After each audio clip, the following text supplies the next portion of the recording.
Michael Lee's back here with you on SportsCenter, continuing our breaking news coverage of a potential trade between the Celtics and the Cavs that would basically swap the starting point guards for the two teams that faced off in last year's Eastern Conference Finals. Kyrie Irving going to Boston, Isaiah Thomas going to Cleveland, along with some other players and a draft pick. Grew up watching so many different films, and I asked Danny when we were at dinner if I could get a few of his VHS tapes from those championship runs that they had. A shot in Cavs history. They're going up. Oh my! Hayward broke his leg. Hayward has broken his leg. Hayward has broken his leg. And that is how quickly a season can change. And the thing that really sucks, like, their season's over. Now the Celtics, it's going to be very difficult for them even to be in the top 4 or 5. With 6:45 remaining, Tatum drives down and throws it down! Wow! I really feel that this is a place for me. You know, simply put, the future is very bright in Boston. You guys are having me back. I plan on resigning here next year. Reports about uncertainty surrounding that commitment. Has anything wavered in your mind? I mean, well, at the end of the day, I'm going to do what I feel is best for my career. And, you know, that's just where it stands. And my focus this season is winning a championship with the Boston Celtics. You know, obviously we had goals coming into the season, and the primary goal is to win a championship. So that's where my focus is. Has your mindset shifted, though, in regards to re-signing with Boston, like the announcement? Ask me July 1st. And there are reports out there that he's, quote-unquote, ghosting the Celtics. And Al Horford will play somewhere else next season. The criticism of Danny Ainge fair, because I think it is. The swing and the try was a valiant effort. You know what I mean? Like, he had a plan. He executed, you know, most of his plan. It came to fruition. He just didn't get it done when the big deals were there to be had. I mean, you know, you weren't able to keep Kyrie there, and obviously you missed out on AD, but the rest of it was executed perfectly. And soon a new banner will be raised to the Raptors, and the first one here in this new guard.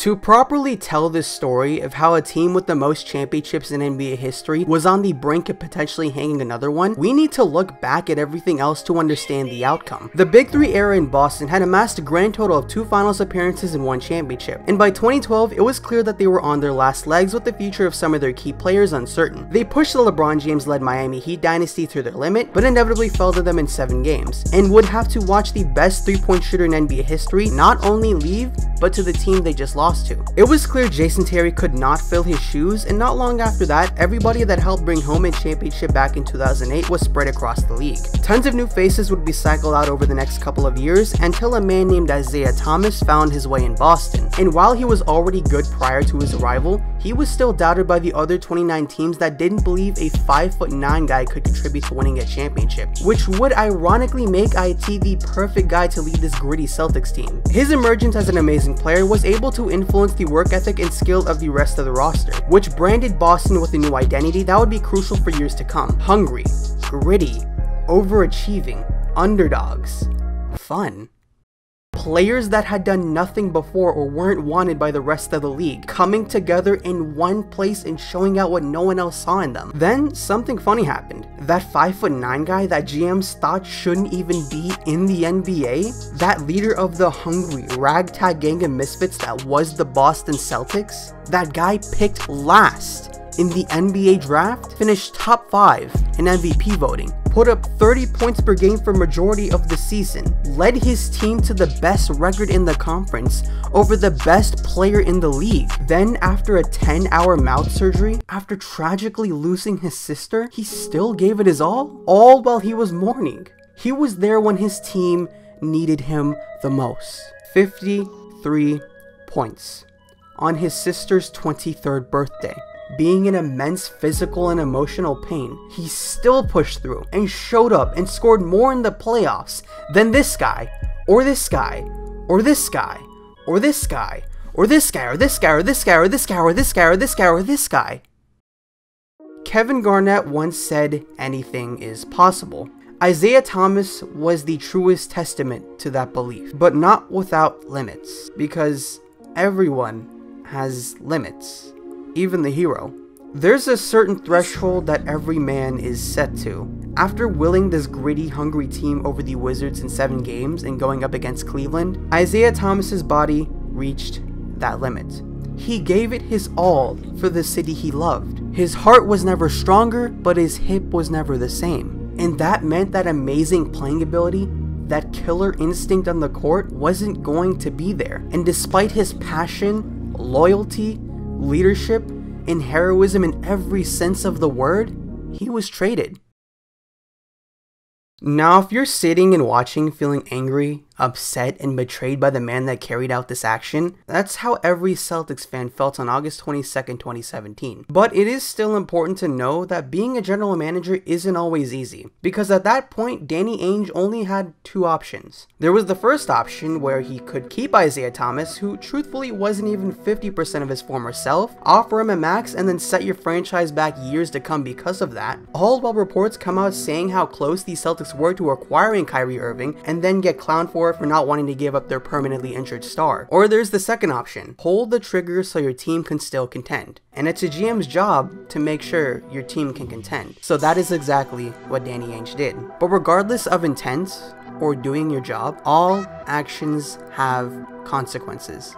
Call it tragedy, misfortune, maybe even karma. But during the first 5 minutes of the season opener, the man that was coming off the best season of his career, just entering his prime, signed a max deal with Boston and broke his leg. After that, everyone counted them out, saying they couldn't even contend in the East anymore. Their season was over, and those comments reminded everyone, including them, of their identity, because they were the underdogs again. The underdogs that won 16 straight games, came back from countless 15-point deficits, led by Uncle Drew. He realized early on that instead of playing hero ball or ISO, he worked himself in the offense. It seemed like he understood what it was to be a Celtic, but it didn't mean him or the team were out of the woods yet. Alright, you see this picture right here? Yes, it's a picture of me, but specifically it's a picture of me in TD Garden on March 11th when the Pacers came to play. It would also be the last game Kyrie would play before being ruled out for the rest of the season and the playoffs. Not to mention Smart was also ruled out until halfway through the first round and Tice tore his ACL. And the Celtics lost by 2 points. Yeah, not the greatest first trip to Boston. And that's not even mentioning the fact I was also at the games where Rondo tore his ACL and Isaiah Thomas sprained his ankle in the playoffs. Yeah, I don't have the greatest track record, but that's beside the point. The point is that the same things the media was saying when Gordon Hayward went down was being said again now that Kyrie and Smart were down too. With just 15 games left for the remainder of the season without their best 2 players and their best defensive presence, there was truly a lot that could have went wrong. A lot of things people expected to go wrong. But instead of folding under the pressure, lose momentum, and fail after all the trials and tribulations they had, that hungry, overperforming, underdog identity of theirs did exactly what they always did. Prove the doubters wrong.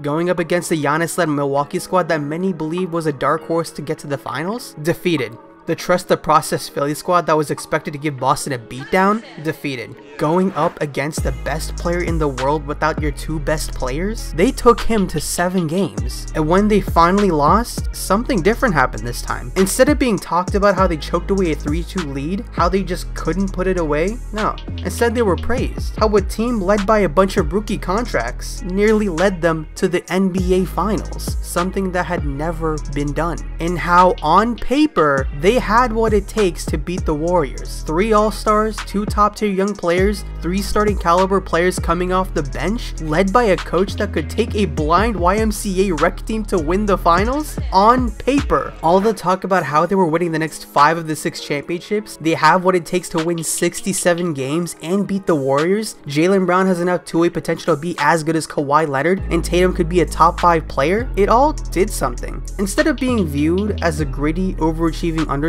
they were now the favorites. They strayed away from that original identity. And later on October 4th, Kyrie Irving practically proposed to the city of Boston by saying he was planning on resigning. And he also had a commercial with his dad basically saying he wants to hang number 11 in the rafters one day. And he was also constantly saying how the future was very bright in Boston. And on top of that, there was also a plan in place to improve even more, because everyone expected Anthony Davis at some point that season to formally request a trade. And the Celtics had the most valuable picks. The Sacramento pick they owned was projected to be in the top 5, the Memphis 2021 unprotected pick was looking very valuable, and they also had the Clippers as well as their own picks. So they were very ready for that event to come into fruition and strike just like they did with Kevin Garnett years ago. So with all of what was seemingly going to be a run of historical magnitudes, Kyrie re-signing, him wanting to cement his legacy in Boston, great depth, top tier young talent, and practically being a lock to trade for Anthony Davis, it was all set to begin.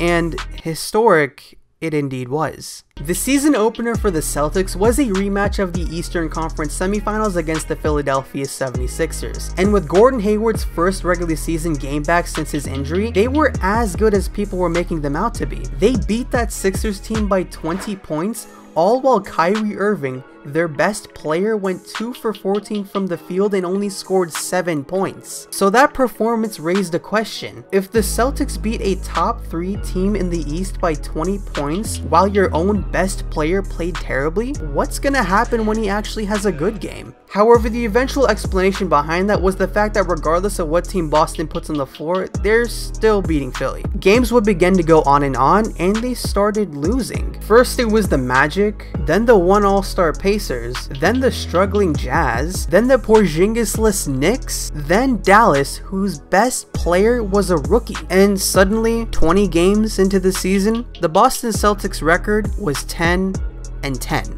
Now, Gordon Hayward wasn't expected to be as good as he was prior to the injury at this point, but it was clear that truthfully he shouldn't have been playing on an NBA court yet, much less be in the starting lineup. So him as well as Jaylen Brown got moved to the bench in favor of the two guys that had shown more consistently throughout this season thus far, Marcus Smart and Marcus Morris. This did result in an 8-game winning streak, but it was very clear by the quality of the teams they were facing, those were expected to be won. Yet it could have been even longer if they just won those gimmies right after, losing to teams like Detroit and Phoenix. Then, in a game at Orlando at January 12th with the Celtics down by 2 at the end of the game, this happened. For the man, as Hayward inbounds it to Tatum. Tatum over Iwundu. No good! And the Magic hold on to win.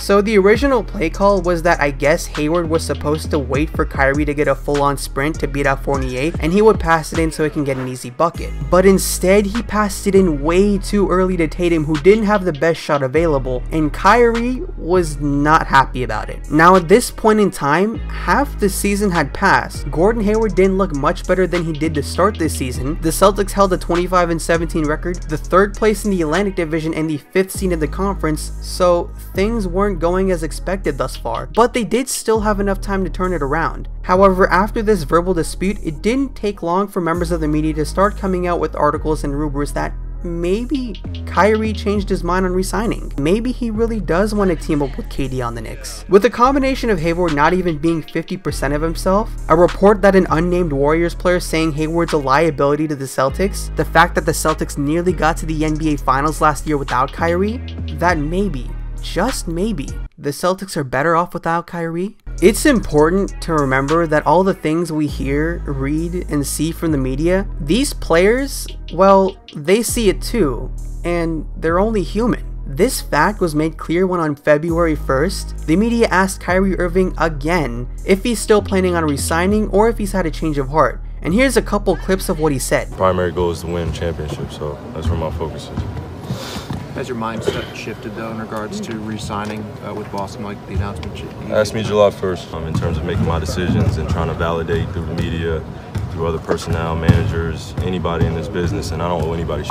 Now, regardless of how you spin it, this is at least a couple steps away from this. But regardless of this hint of uncertainty transpiring, there was still a glimmer of light shining. To jump forward a little bit, the Celtics would show flashes of that nitty-gritty fun team we all love to watch. A few examples of that are them blowing out the Warriors by 33 points, Hayward scoring 30 that same game, and then Hayward hitting a game-winning shot against Sacramento the next game. But with all of those positive things that had transpired, it wasn't sustainable. Then it happened. The event that not just the Celtics but the entire NBA predicted. Anthony Davis had formally requested a trade from the New Orleans Pelicans. The Celtics were finally ready. They had the picks, the young players, and the Pelicans coveted Jayson Tatum over anyone else. But they ran into one problem: the Rose Rule.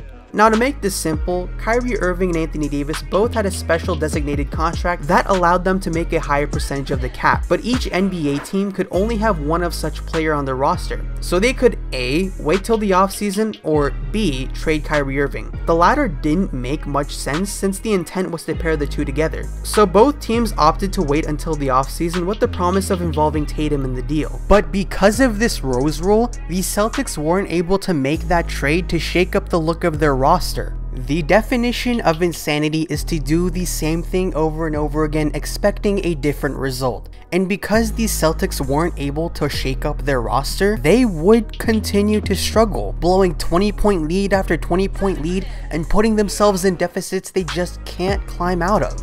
Despite all of these struggles, Kyrie Irving kept repeating the same thing: that he was ready to lead this team into the playoffs. They would finish this season with a lackluster record of 49-33, but it was the first year under Brad Stevens' coaching that they did not improve over the previous year. Regardless of all of that, this was the time they could prove whether or not they had what it takes to overcome this heart-wrenching season. They were able to sweep the Victor Oladipo-less Pacers in a series that was a lot closer than most people thought. And then their hardest challenge, being put up against a 60-win Bucks team led by the Greek Freak, the MVP. To everyone's surprise though, they actually had a really good game plan to guard Giannis. Basically what they did, they would have Al Horford and Aaron Baines rotate over to the paint every time Giannis tried driving and just deny him a bucket. Executing this game plan perfectly, this would give them the Game 1 win over Milwaukee by a whopping 20 points. And that Game 1 victory started raising a lot of questions. Can the Celtics really beat the Bucks? Have they finally overcome the struggles they dealt with for the whole season?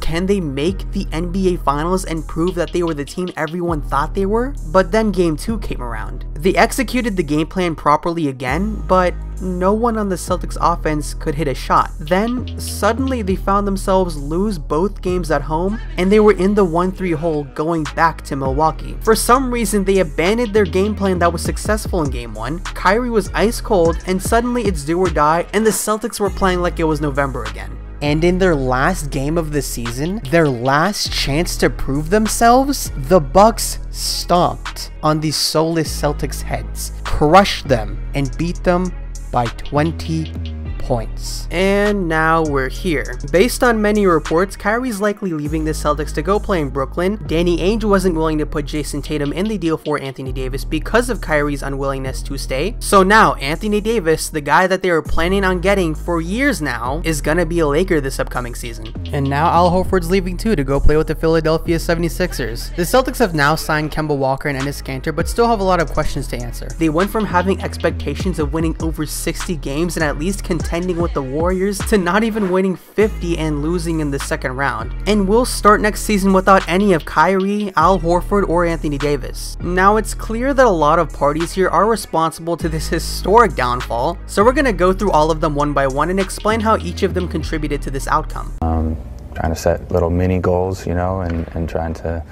get on with it. Now, truthfully, I don't think Gordon Hayward is necessarily the main cause of this situation, but rather just a symptom of his circumstance. For obvious reasons, he wasn't able to play at a high level this season because of his injury from last year, but trying to reintegrate him in the lineup way too early did contribute to the Celtics' early season struggles. I mean, if you look at it from a simplistic point of view, you look at the 2018 Celtics, and they see that they were able to do a 17-1 record to start the season without Gordon Hayward. But the 2019 Celtics, all they really did is add Gordon Hayward to their roster, but their record to start out for this season was 10-10. Because Hayward coming back, I think a lot of people neglected to think of this, is that him coming back means 30 less minutes for everyone else. And those extra minutes back in 2018 were really important for the development of their young guys. So with that logic, it stands to reason that, let's say Hayward doesn't play a game, the Celtics should go back to how they played last season, right? Well, their problems aren't that simple because without Hayward playing games this season, the Celtics still went 5-5. Now, I understand that's a bit of a smaller sample size than it should be to come to that conclusion, but I think it is enough to say that perhaps reintegrating him in such a forceful way and automatically giving him a starting role and starter minutes was what began their chemistry issues. And also to bring up another point, because people like to think in hindsight, saying that Gordon Hayward wasn't worth the money he got before his injury. The problem with that statement is because at that point, he was considered the best free agent available outside of KD and Steph because they were obviously going to resign. And he was one of the best two-way players in the league coming off of his best season. So you can't really just go up to him and say something like, hey, we're gonna offer you less money than everyone else is because we don't think you're worth that much, but you should still come play with us though. Yeah, that's not really the best way to appeal to free agents. I have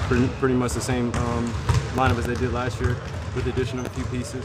So firstly, people have a lot of recency bias when it comes to Kyrie because of how the whole saga ended. I'm not saying it's necessarily wrong to remember that as the most recent thing in memory, but the problem with it is acting like the problems with Kyrie and his leadership skills were prevalent since day one. And quite frankly, that couldn't be further from the truth. In his first year in Boston, instead of over dribbling and forcing everyone to adjust to his pace, he actually ingratiated himself in the offense. He was able to move without the ball really well and was just a great presence to have on and off the court. He was always praising his teammates and never threw them under the bus when something went wrong. You can't lead your team to a 16-game winning streak if you're a bad leader. And you can't come back from large deficits multiple times in the year if you're a bad leader. Which is why it's important to note that the problems with his leadership skills didn't start until this past season. And honestly, this is such a unique situation because it's almost like Kyrie Irving was two different types of leaders in these past 2 years. And it's almost like his leadership skills worked in reverse. Remember, Kyrie's kind of a weird guy. Like, typically when you start off as a leader, you're not so good, maybe get a little impatient, but then you work up to be great and receptive and praise everyone for the good things they do. Yet somehow for Kyrie, it was flipped. In his second year as a leader, from what we saw, he was a bit impatient, maybe a little egocentric, and that definitely impacted the way the offense was run. And then there was the time when he announced that he called LeBron to apologize. Now obviously, calling up his old friend and apologizing for the things he'd done before isn't a problem. The problem was when he came out to the media and told them exactly what happened and the way he worded it. Because regardless of what his intentions were as a leader, it came off as if he was trying to blame the young guys for the struggles. Not really the best thing to say about the guys you're supposed to be leading. And the way it ended wasn't the greatest either. No matter how you spin it, no matter how you look at the good he did beforehand, in the last 2 games versus the Bucks, he gave up. If you watch those games, you know exactly what I'm talking about. The statements he gave out saying he should have shot more when he was already doing terribly, it was clear he didn't want to deal with being a leader anymore. And in the end, he gave up. He didn't go down fighting like a Boston Celtic would. He gave up when things got difficult and left. Truthfully, fans aren't going to remember all the good things he did or all the happy times. They're going to remember the last thing he did. They're going to remember that Kyrie Irving gave up on his team. You know, because media has just gotten just outrageous, you know what I mean? Like, I just saw some. So in regards to the media's treatment of the situation, it's definitely been a little bit unfair. Kyrie has stated before how he doesn't like how the industry operates because of the whole he said, she said aspect. Now, it's important to note that this problem isn't exclusive to Kyrie, it definitely affects other superstars, but honestly, that does not make it any less legitimate. Let's use Kyrie this season as an example. So first, one person says, hey, Kyrie's a native New Yorker, and then they say, hey, Kyrie and Kevin Durant are really good friends. Then they also say, hey, they're both free agents this summer. And then it comes to Kyrie and Kevin Durant, there's a high chance they both go to the Knicks. But from everything that I've been hearing over the last few days, Kyrie Irving's heading to New York City. Kyrie Irving is heading to Madison Square Garden with Kevin Durant. Now, just for a minute, I want you to put yourselves into these guys' shoes because you'd be dealing with a bunch of people that you've never heard of before, never spoken to before, claiming that they have a bunch of sources about you, claiming that they know exactly what you're going to do in free agency, claiming that they know what's happening in your locker room, claiming that they know everything about you. It gets a little annoying, and that's how Kyrie feels about the media and what they come up with. And quite frankly, that's how well, every superstar feels about the media. And a big problem with this is people on Twitter claiming they have inside sources, and some other people just read this and they really just take it at face value. They don't question for a second whether it's credible or not, and they just believe it. Now, I understand the purpose of their job is to get a story, but at a certain point, it is a bit toxic and simply untrue. So the main lesson here is that unless things are coming from A, Woj, B, Shams, or C, the actual player himself, don't believe it. Random Twitter accounts claiming they got sources shouldn't be taken seriously. Now, as for the fans, I'm not gonna sit here and tell you that they don't have a right to be mad, but they're definitely culpable to this situation. To understand why I'm saying this, it's important to know the culture of Boston sports. Really, it's all about winning, winning, and winning in championships. This is a city who 3 out of their 4 major sports teams had either won or made it to their respective championships. So the second things start going wrong, they get a little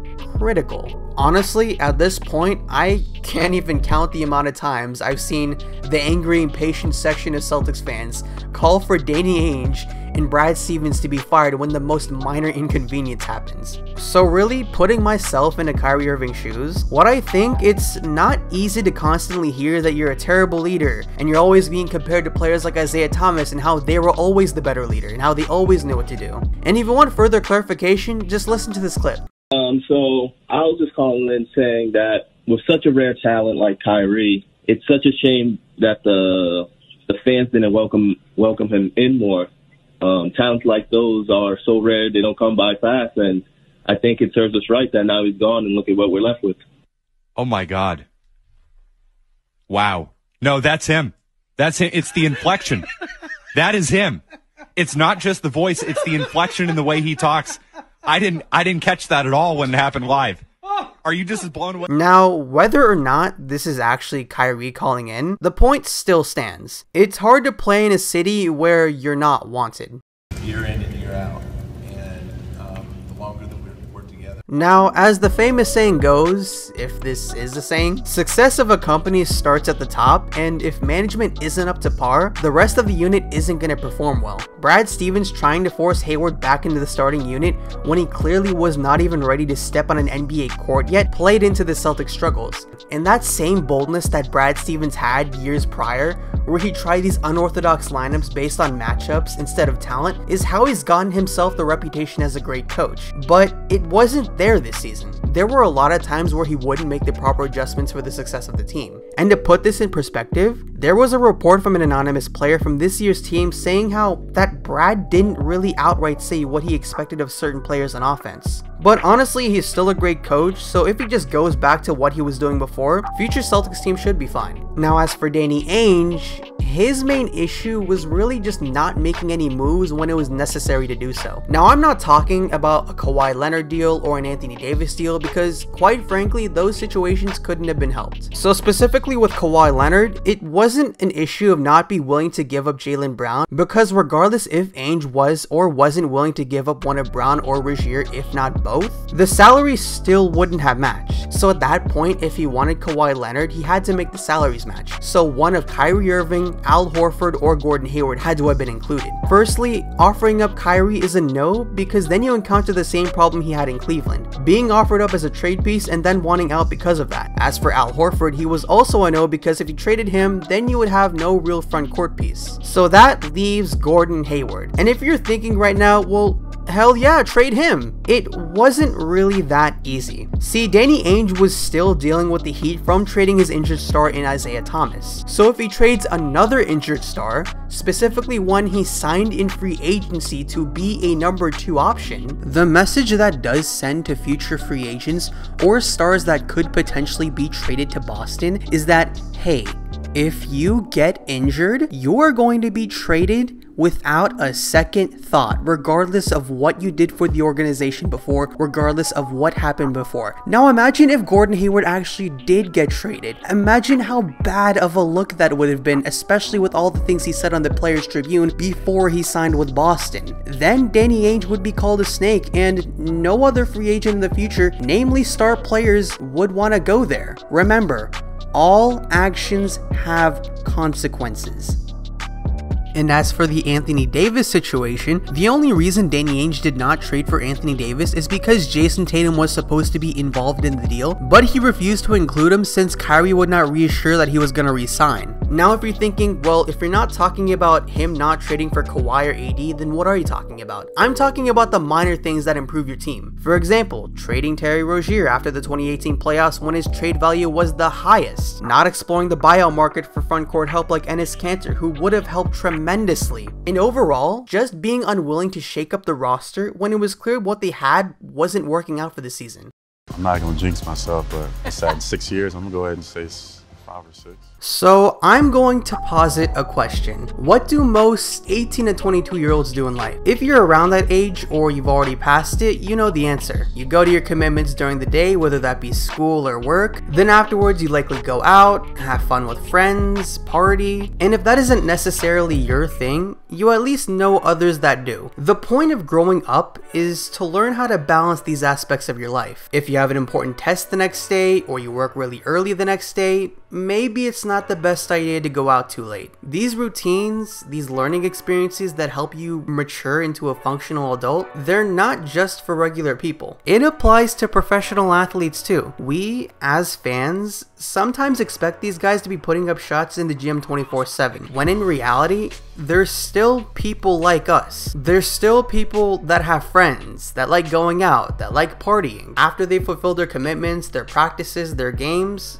they want to go have fun. But the thing is, not everyone on an NBA roster are young 18 to 22 year olds. At that point, you have veterans on the roster, you have leaders, older guys that don't want their younger teammates to take their talent and position on the roster for granted. And that may have been the case with the Celtics and their young core this season. Earlier this season on January 9th, the Celtics beat the Pacers and immediately flew out to Miami for a game the next day. But that still didn't stop the young guys from going out to clubs past 5 a.m. And those aforementioned veterans weren't very happy about it. Notably, Kyrie Irving and Marcus Morris. Now after this dispute, the Celtics wound up losing the game 115-99. After the game, Kyrie stayed to put up shots in the practice gym, hoping that maybe some of his younger teammates would come join him to at least partially atone for their lack of effort, but no one did. Now, this is only one case that's managed to leak into public knowledge, and for all we know, this could have been a reoccurring thing all season. Irving will not be in Boston next year. That's the first thing that jumped to my mind. I mean, that's not breaking news. We all anticipate that the likelihood is that he'll leave. There's no guarantee. Now, all of the issues we've discussed that have grossly accumulated over the course of the season, whether it be the Gordon Hayward situation, Kyrie Irving getting less and less patient as a leader as the season went on, coaching, management, treatment by fans, unfair media coverage, it can all be summed up and explained by 3 simple words. It wasn't fun. Over the past few years, this team has forged its reputation as the slept-on underdog. So when that same team is suddenly in the limelight as the favorite to dominate for the next decade, it creates a bit of an identity crisis which played a major part in their downfall. In the end, this team that was constructed with close to perfect moves, their plans for their future, was just never meant to happen. But this isn't the end of their story. They've gotten a lot of new faces in the locker room that visually may have a dip in talent, so no one really expects them to contend for a championship, a top seed, or do much of anything really. But just like the Celtics teams that were counted out before, they might just surprise you. Also, do any of y'all want this? Cause I don't want this anymore.